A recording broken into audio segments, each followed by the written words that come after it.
Dobar dan svima. Evo, došle smo i nas dve na red. Jedna od najrizičnijih faza u razvoju svake firme je i najkritičnijih faza je promena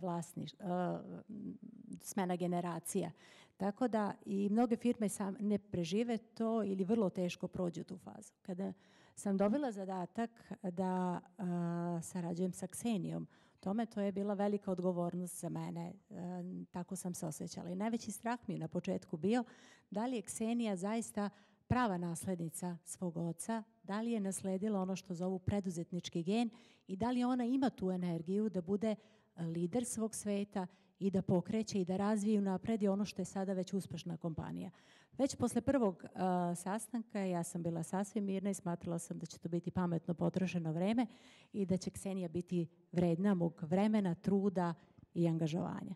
Tako je sve krenulo i evo sad ćete čuti kako je to izgledalo. Mi nismo pripremile prezentaciju tamo, ali smo spremile jedno drugo iznenađenje za vas. Dobar dan i od mene. Da, pa kao što je Biljana rekla, u stvari sve je počelo tako da ja kad sam popunila onaj formular na početku, koje teme ja želim da od svog mentora, dok nisam znala kom je mentor, o čemu želim, šta želim da naučim, o čemu želim da razgovaram, o čemu želim da radimo. U stvari ja nisam ni sama bila svesna, ja sam više navela, ne znam, prodaja, marketing, tako to, nisam bila svesna da bi u stvari, da je naš zadatak, da treba radimo o tome da se ja pripremim za rukovodstvo nad našom porodičnom firmom i onda kad sam došla kod Biljane prvi put, kad smo se srele, upoznale i kad sam ja o njoj ispričala odakle dolazim i celu našu priču, ona je bila u stvari negde taj inicijator da je to negde naš smer u kom treba da idemo i tako smo išli sve ovo vreme. Ono na čemu smo radile od samog starta jeste i organizaciona šema kompanije i bukvalno smo prošli kroz svaki segment poslovanja naše firme i kroz probleme kojima se mi susrećemo.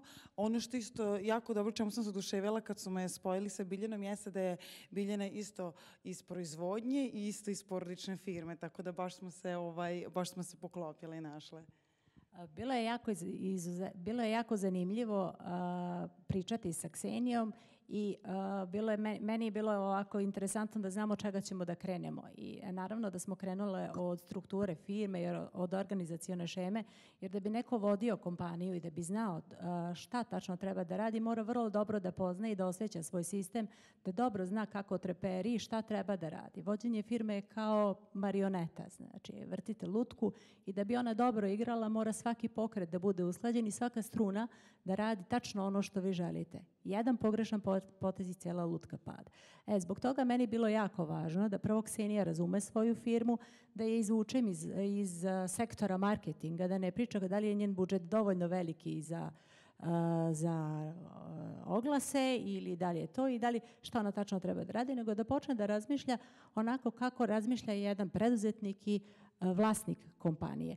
To je bio na početku vrlo interesantan transformacija, već vrlo brzo nakon toga Ksenija se potpuno transformisala i počela drugačije da misli. Počela je da shvata koliko ima prostora za napredovanje u njenoj kompaniji, šta sve treba da se menja, šta sve može da se menja i koliko su stvari neke koje na prvi pogled deluju jednostavno, važne za firmu i koliko ih ne treba preskakati. Da. I nakon svakog našeg susreta, kažem, mi smo prolazili kroz te probleme koje smo mi u tom trenutku imali i negde je bio nama i cilj da ja uspostavim partnerski odnos s mojim ocem, koji je vlasnik i direktor naše firme, da ne bude da je naš odnos da on meni nadređeni, nego da prosto zajedno sve, da partnerski radimo i zajedno donosimo odluke i tako da mislim da smo taj odnos sada i stvorili.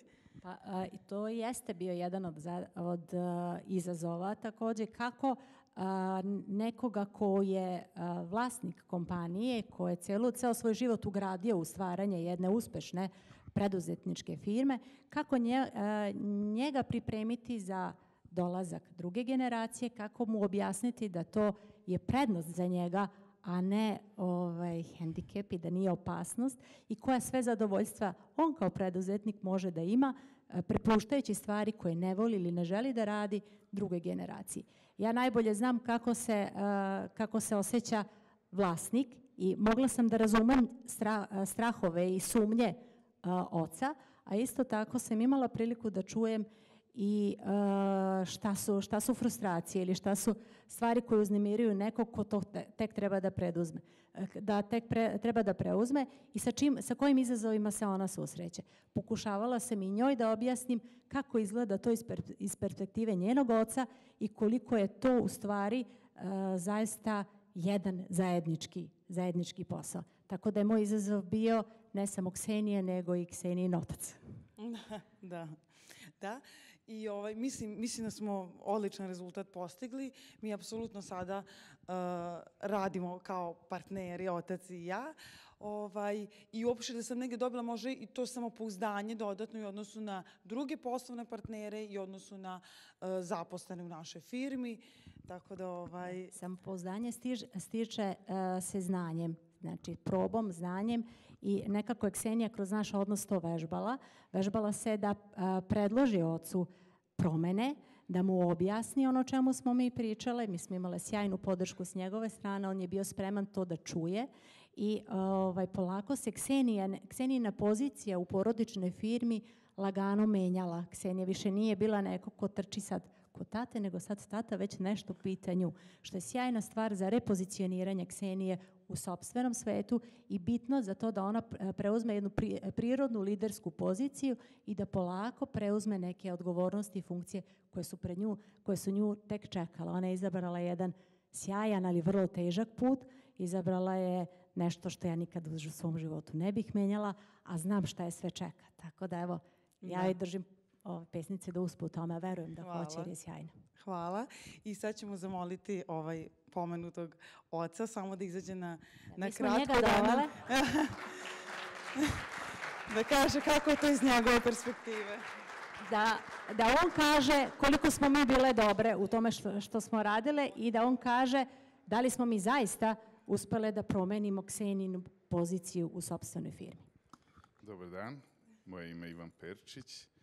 I pre svega bi prenao svoje impresije, a one su zaista fantastične. Drago mi je da postoji takvo udruženje kao što je SAM, koje radi na poboljšanju uopšte društvenog okruženja, ambijenta, radi na društvenoj odgovornosti, usavršava mlade ljude i zaista svaka čast i zahvaljujem se organizatorima jer mi smo puno toga izvukli iz ovog skupa i mentorskog rada. Mi dolazimo iz jedne vrlo živopisne sredine, slušajući prethodna predavanja, je sasvim jedna druga priča, počela je pre 30 godina iz jednog entuzijazma, ogromne ljubavi, životnog izbora, da se hranim zdravo i da omogućim i drugim ljudima koji to žele da imaju priliku da odaberu i da kupe. Svašta smo preživeli za ovih 30 godina i zaista sam zahvalan da smo dočekali to da moja deca, pre svega Ksenija, je u fazi da preuzme firmu. Morao bi par malih nijansi tu da podvučem. Dakle, još nismo skroz završili, ali radimo na to. Ja lično nisam imao problema s tim da predam posao drugoj generaciji. Imali smo jedan problem i sad se zahvaljujem Biljani što nam je pomogla da Kseniju stavi u poziciju preduzetnika. Ona je imala jedno školsko znanje, a ne znam kako vi, ali u našoj kompaniji školsko znanje za ovih 30 godina je slabo moglo doći do izražaja. Pa ne znam kako, ali to je možda tema za jednu ozbiljniju raspravu. Sve u svemu, Ksenija sa školskim znanjem, ja sa životnim znanjem i tu smo dolazili često u... Sam ja uletela između. I zahvaljujući Biljani, Ksenija je dobila jednu drugu sliku, drugu viziju i to nas je dovelo negde na isti rang. Dakle, ona nije bila potrčko ili nije bila ta koja nije smela nešto da mi kaže, međutim, bio je stalno sukob mišljenja i sad se taj sukob sveo na manji nivo. Na partnerski nivo.